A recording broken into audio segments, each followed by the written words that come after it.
So now I'm going to give the floor to Andy Gill. Andy is a chartered water and environmental manager, with over a decade of experience in applied environmental science in research and consultancy. He's been called the UK lead on environmental flows and hydroecology, and has developed national guidance and tools to support site-based, regional and national scale planning and assessment decisions. He's worked on water resources, environmental flows, catchment management, hydroecology for a range of clients in the UK, and also worked for developmental organisations abroad, particularly in Africa. So Andy, please. Thanks, Helen.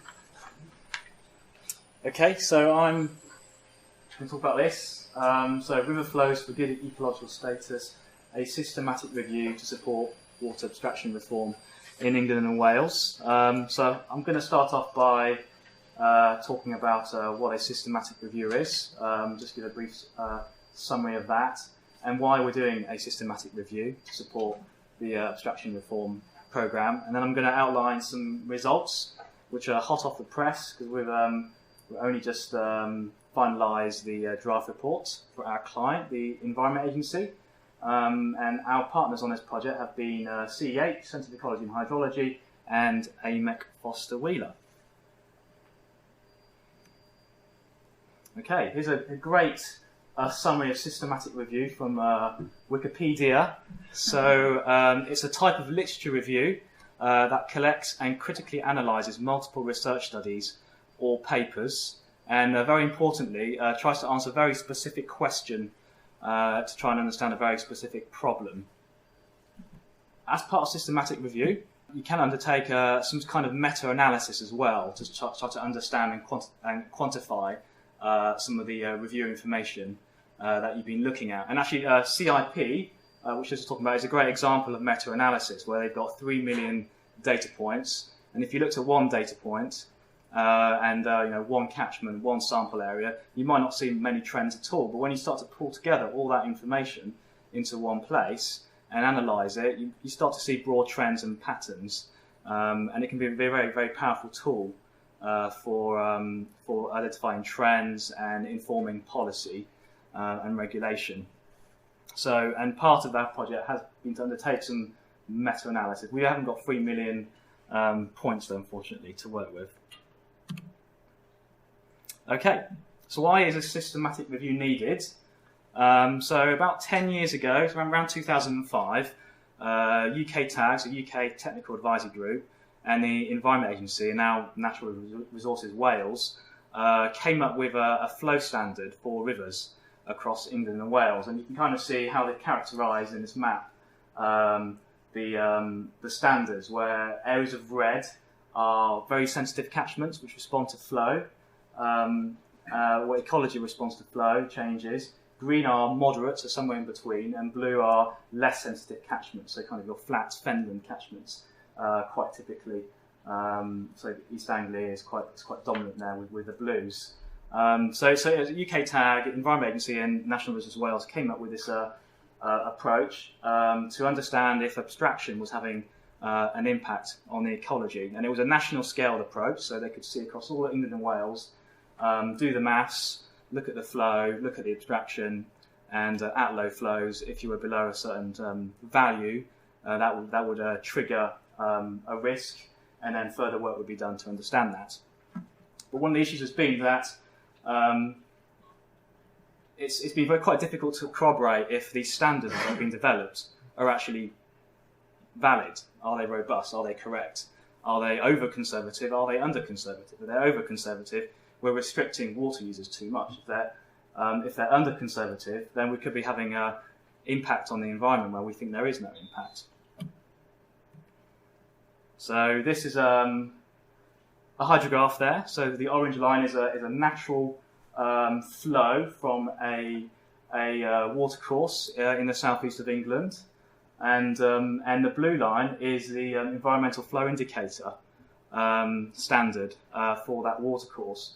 So you can see how it's kind of just below the natural hydrograph, and typically the regulators they'll look at abstractions, and if abstractions cause flow to go below the blue line, basically, so below this kind of a near natural flow, then they will identify that there's a risk of ecological impact, and further investigation will be undertaken. But like I said, we're not really sure.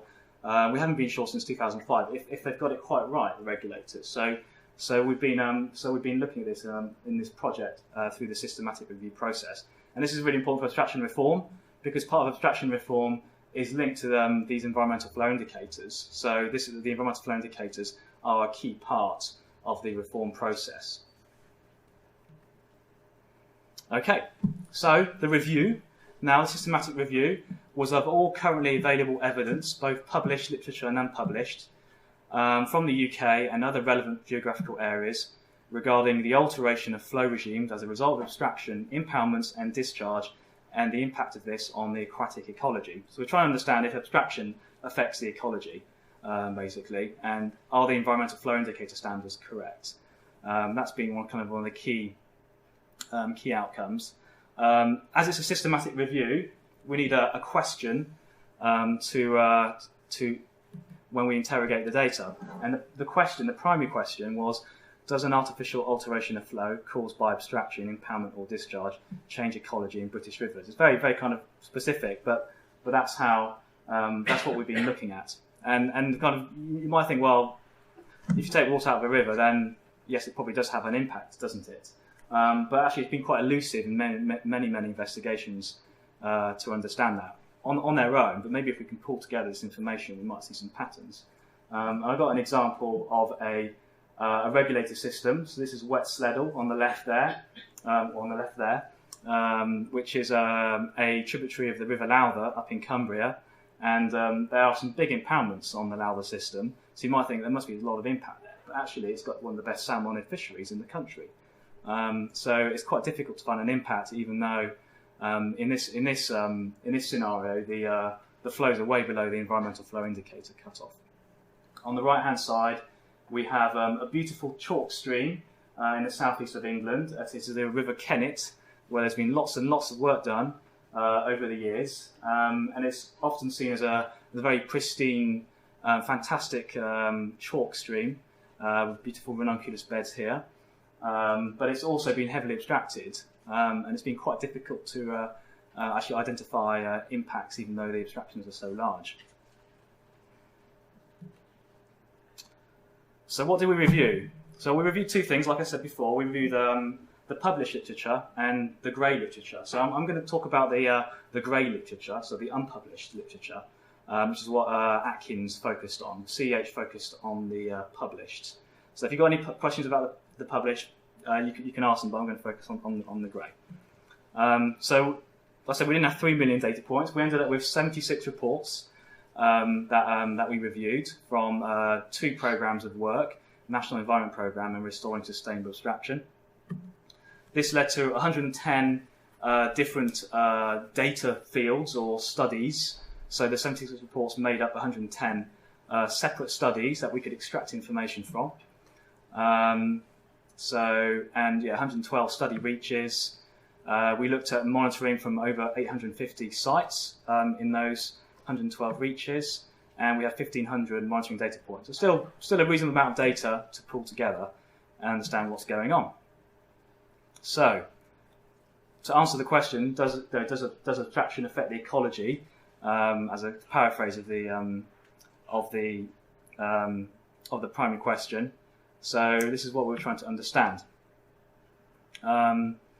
So nearly half the studies we looked at concluded a negative impact on the ecology from artificial flow alteration, which is not surprising. Roughly a third concluded no impact. So that's nothing new, to be honest. But what we wanted to know is, well, at what point does an abstraction have an impact? We know some do, we know some don't. Is there a tipping point where a certain amount of flow has a real impact on the ecology? What we did find, interestingly, was that groundwater abstractions were observed to lead to greater impacts than other abstraction types. So typically you've got groundwater abstractions from boreholes, you've got direct surface water abstractions from the river, and you might have impoundments as well.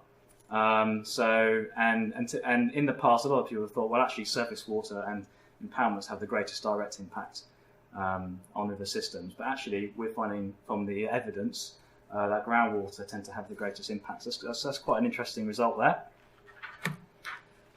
We also found lots and lots of confounding pressures on the catchments, which were affecting them. So we found that 96% of all the study reaches had confounding catchment pressures like water quality, or morphology, or invasive species like crayfish and things like that. And I was actually a little bit disappointed with this number. Not surprising, but a little bit disappointed, because I was hoping to find more catchments where they were pretty much pristine, where there is abstraction, yes, but there's no other pressures, and we could start to divide the data set into two, look at those with no catchment pressures and with those with catchment pressures, and see how the ecology responds to abstraction in those different scenarios. But we weren't able to do that because of so many pressures in all the studies. A few constraints, which were quite interesting. So a lot of the studies analysed low flows really only. So if you're a hydrologist, your Q95 flows, but very, very focused on low flows, which meant that from the studies we weren't able to understand how abstraction affects other parts of the flow regime. So like fish might like to move up and migrate, or down and migrate, and but no one really looked at this and those high flows that lead to migration. It was really only the low flows that were looked at. And interestingly, there was very little confidence in the conclusions from the studies about ecological impact in rivers which dry out. On the right-hand side there, we've got the River Misbourne, which is another chalk stream in the southeast, and it's often classed as an ephemeral or intermittent watercourse, so it dries out. And it's been really difficult to understand how does abstraction affect a watercourse which actually naturally dries out? And people have struggled a lot from our evidence review. So this is a box plot of sort of the meta-analysis that we did, just a real summary. And so of the 76 studies and the 76 reports and the 112 reaches we looked at, we could basically put each of the studies into these categories. So we got no change. So the study concluded no change with high confidence. The study concluded no change, but they weren't really too sure, low confidence. The studies concluded change, but again, they weren't really too sure, low confidence, change negative impact. And then the study concluded change, negative, high confidence. So they see an ecological change from abstraction, and it's very conclusive. And some of them just, like I say, didn't really know what was going on. These tended to be the ephemeral intermittent reaches where things dried out, and it's very difficult to understand how abstraction affects a naturally dry reach. So these are the different categories of conclusions from the studies, and on the y-axis here is the percentage deviation from a low flow, a Q95 flow. So a 0% means there's no abstraction, 10% means there's a 10% abstraction of flow, and then up here at the top, 100% means all the flow is taken from the watercourse. So you can see how there's actually a graduation there of percentage abstraction. So around this area here, we're very confident there's no change when abstractions are about 15 to 20% of the low flow. But we're very confident there is a change where abstraction is about 65% to 90% of the flow. So and we categorise it in this way for a good reason, because the environmental flow indicators, which the UK TAG and Environment Agency and National Resources Wales came up with, actually had very similar banding. And we wanted to see if their approach to understanding risk of abstraction matches our assessment from these studies. So I'm just going to put them on. It's quite interesting. So the FE boundary, the environmental flow indicator boundary, is around here. I've put very proximate boundaries. But typically the environmental flow indicator says you can take, if abstraction is less than 10 to 20% of your low flow, you're probably okay, and you're not having an impact on the ecology. And this is actually what we're finding. So the studies conclude that there's no change in high confidence when you're in quite a similar band. The next environmental flow indicator band is this one here. So when you are between 25% and 65%, got 5 minutes, that's fine. When you've got 25% and 65% abstraction, you are moderately confident that there is an impact. So again, that kind of ties in quite well with our no change, low confidence. We're not sure there might be an impact, but there might not be. Or low confidence, change negative. There might be an impact, but we're not very sure. And the last band is here. So this is where we're really confident there's an impact. There's lots of abstraction, and the red band. And this again fits in very well with our conclusions of high confidence, negative change. So all in all, actually, it just seemed to tie up quite well with the original work. We also found some interesting information on long-term studies. So one, short-term ecological studies are not very useful. So less than 1 year of data doesn't really help inform conclusions for these impact assessments. Not too surprising, but interesting, we found that if you collect more than 10 years of data, then actually you start to get less value from that additional work. So if you have between 2 to 10 years of data, that seems to be like kind of the optimal period for getting information. And after 10 years, you get diminishing returns in the value of that data. Okay, so my summary. So as a national planning tool to highlight water bodies at risk of impact from abstraction, the environmental flow indicators are actually broadly in agreement with this systematic review, which personally I was quite surprised about. However, it is always important to do site-specific investigations, because as you can see, that box whisker plot, there was lots of variance. And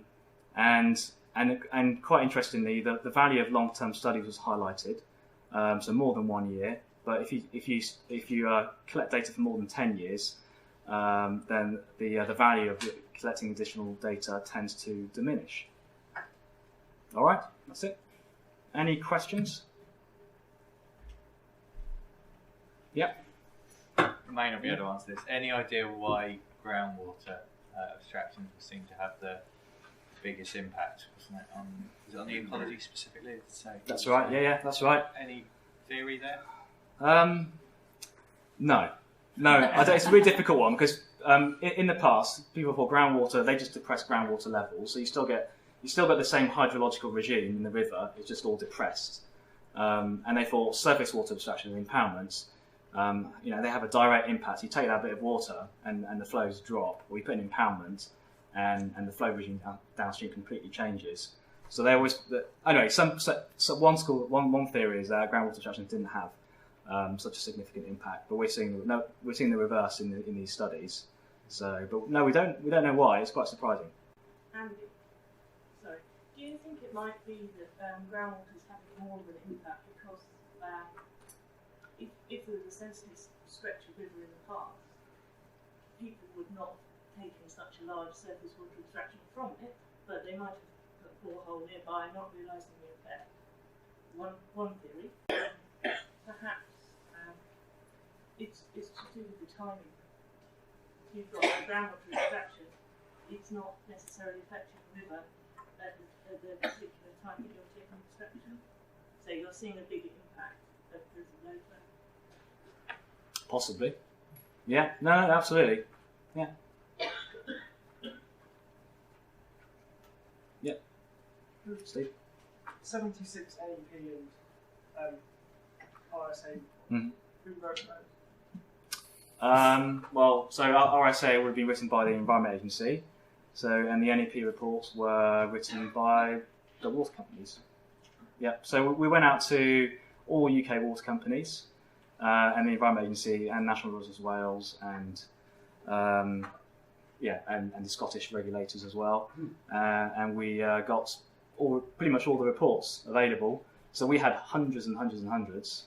But we basically screened those which had proper ecological information that you could relate to abstractions, because some didn't actually have much ecological monitoring at all. And then we ended up with 76. Do you see the difference between the sort of thresholds found in NEP reports and those found in RSA reports? We looked at that, and actually we didn't. Really surprising, yeah. We looked at that. We thought there could be a bias, where water company reports would bias no impact, and environmental reports would bias the other, but we found nothing at all. Very surprising. Is there more grey literature in this area than published literature? Yeah, actually, and that's another interesting point, because in systematic reviews, generally, there is not much grey literature available, and you have to rely on published. So traditionally, those types of reviews are predominantly published. But actually, in this case, the CEH really struggled to find decent published literature, and they ended up with only about 10 papers out of thousands they looked at and screened. So yeah, it's quite interesting. Yes, and there is a lot of a lot of unpublished literature because of water companies and the Environment Agency in the UK, and the same in other countries as well, do a lot of work which isn't published.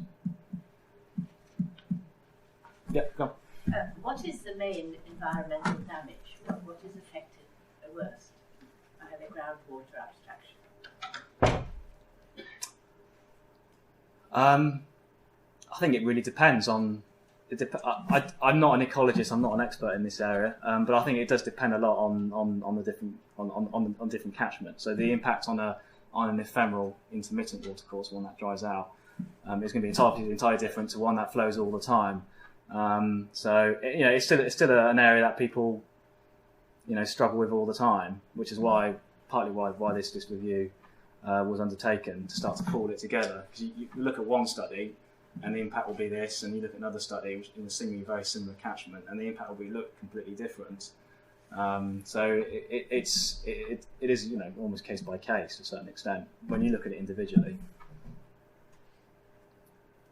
I just wondered, what do you think might be the geography of how this affects EFIs? I think will there be some regions where there will be less water available than we think currently, and some regions where there's more? Yeah, I think there probably is.